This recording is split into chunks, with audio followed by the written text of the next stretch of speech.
Shalom, selamat pagi jemaat yang dikasihi oleh Tuhan kita Yesus Kristus. Senang bertemu kembali dalam Rema pada pagi hari ini. Bagaimana kabar Bapak Ibu sekalian? Saya berdoa dan percaya bahwa saudara-saudara sekalian dalam keadaan baik, dalam penyertaan dan perlindungan Tuhan. Saudara-saudaraku, sebelum kita mendengarkan firman Tuhan di pagi hari ini, marilah tenangkan hati kita bersatu di dalam doa. Terima kasih Tuhan untuk setiap anugerah-Mu, kasih-Mu yang bisa kami rasakan. Pada pagi hari ini, kami boleh bangun kembali, bukan karena baiknya kami, tetapi karena kasih anugerah-Mu yang terus nyata dalam kehidupan kami. Di dalam nama Yesus kami berdoa dan mengucap syukur. Haleluya. Amin. Saudara-saudaraku, renungan kita pada pagi hari ini tertulis di dalam Injil Matius pasal 26 ayat 39. Firman Tuhan berkata kepada kita semua, maka ia maju sedikit, lalu sujud dan berdoa, katanya, "Ya Bapakku, jikalau sekiranya mungkin, biarlah cawan ini lalu daripadaku. Tetapi janganlah seperti yang ku kehendaki, melainkan seperti yang Engkau kehendaki." Saudara-saudara, tema perenungan kita pada pagi hari ini yaitu cawan penderitaan. Kalau kita baca di ayat ini menceritakan bahwa ketika Yesus tahu bahwa sebentar lagi ia akan menghadapi penderitaan yang sangat besar, yaitu akan menghadapi mati di atas kayu salib. Dalam kemanusiaannya ia mengalami kesesakan.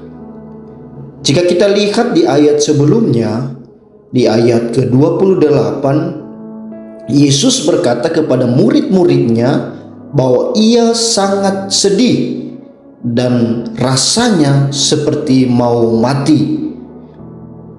Saat hal ini Yesus rasakan, ia datang dan berdoa kepada Bapa. Ia memohon kepada Bapa dengan berkata, "Ya Bapakku, jikalau sekiranya mungkin, biarlah cawan ini lalu daripadaku." Saudara-saudara, pertanyaannya adalah, pernahkah kita ada di posisi di mana keadaan yang kita hadapi yaitu permasalahan hidup yang membuat kita merasa sesak, bahkan rasanya seperti tidak mampu lagi menghadapi masalah itu. Lalu di saat itu kita berdoa kepada Tuhan dengan berkata, "Tuhan, kalau boleh masalah ini cepat-cepat berlalu." Atau bahkan kita berdoa, "Tuhan, kalau boleh janganlah saya menghadapi masalah sebesar ini." Saudara, hal ini wajar saja terjadi dalam kehidupan kita sebagai manusia. Kalau kita lihat dalam pembacaan kita pada pagi hari ini pun, Yesus merasakan dalam kemanusiaannya seperti apa yang kita rasakan juga. Tapi saudara-saudara, jangan hanya sampai di sana kita memahami konteks ini. Karena kenapa? Karena kalimat dari doa Yesus tidak hanya sampai ia memohon cawan itu berlalu daripadanya, tetapi ia melanjutkan dengan kalimat berikutnya, yaitu ia berkata, "Tetapi janganlah seperti yang ku kehendaki, melainkan seperti yang Engkau kehendaki." Bapak Ibu, saudara-saudaraku yang dikasihi oleh Tuhan, terkadang kita hanya sampai di frasa yang pertama, yaitu meminta kalau boleh cepat-cepatlah berlalu masalah ini. Kalau boleh pun jangan kita menghadapi masalah yang besar ini. Tetapi kita mau diajarkan pada pagi hari ini, kita belajar dari Yesus bahwa kehendak Tuhanlah yang harus terjadi di dalam kehidupan kita.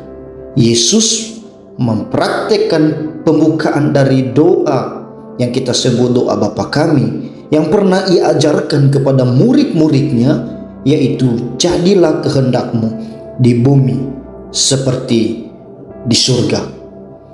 Maka sebagai orang yang percaya kepada Tuhan Yesus, kita belajar dari hal ini. Ketika kita menghadapi masalah dalam hidup ini, masing-masing kita punya kapasitas masalah yang berbeda-beda. Masalah saya belum tentu sebesar masalah saudara.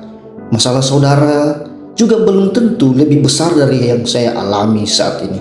Masing-masing kita punya porsi-porsi permasalahan masing-masing. Ketika kita menghadapi masalah dalam hidup ini, maka doa kita harus sampai kepada tahap kehendak-Mu lah yang terjadi, atau jadilah kehendak-Mu. Karena kalau kita sudah sampai dalam pemahaman bahwa kehendak Tuhan yang terjadi, maka ketika masalah yang kita hadapi harus memang terjadi, kita percaya bahwa itu sudah kehendak Tuhan di dalam setiap kehidupan kita. Tuhan tahu kemampuan kita kok. Tuhan tahu kapan semuanya akan berakhir. Saudara-saudara yang dikasihi oleh Tuhan, kita belajar dari Yesus. Ketika Ia menghadapi penderitaan, Ia datang kepada Bapa. Seberapa besar dari kita, ketika kita punya masalah, kita malah semakin jauh daripada Tuhan. Semakin kita menyalahkan Tuhan, semakin kita menyalahkan diri sendiri, bahkan ada yang kecewa dengan Tuhan. Saudara-saudara, belajarlah daripada Tuhan Yesus pada pagi hari ini. Ketika ada masalah, datanglah kepada Tuhan, minta kekuatan kepada Tuhan. Tetapi di atas segala-galanya itu, kehendak Tuhanlah yang terjadi. Tuhan akan memberikan kita yang terbaik di dalam hidup ini. Tuhan mengizinkan kita menghadapi proses demi proses supaya kita didewasakan dalam iman, supaya kita terus berpaut dan berpegang kepada Tuhan. Yakinlah saudara-saudara, ketika kita sudah menghadapi pergumulan yang Tuhan izinkan bersama dengan Tuhan, maka kita pasti akan keluar sebagai seorang pemenang. Bahkan dalam puji-pujian mengatakan kita lebih dari pemenang. Tuhan memberkati setiap kehidupan kita. Apapun masalah yang kita hadapi saat ini, tetaplah berpegang kepada Tuhan. Tetaplah berseru kepada Tuhan. Tetapi kalau Tuhan pun izinkan itu akan terjadi, kita harus sampai mengatakan, jadilah kehendak-Mu dalam kehidupan kami. Demikian firman Tuhan pada pagi hari ini. Kiranya boleh menjadi berkat untuk kita semua. Marilah kita bersatu di dalam doa. Terima kasih ya Tuhan, Engkau mengingatkan kami kembali dari ayat yang kami baca. Yesus mengajarkan kepada kami bahwa kehendak Tuhanlah yang pastinya terjadi. Dalam setiap permasalahan, pergumulan, beban hidup yang kami alami saat ini, Tuhan berikan kami kekuatan. Tuhan berikan kami kemampuan supaya kami bisa melewati setiap masalah yang terjadi saat ini. Terpuji Engkau Tuhan. Di dalam nama Yesus kami berdoa dan mengucap syukur. Haleluya. Amin. Shalom. Tuhan Yesus memberkati kita semua.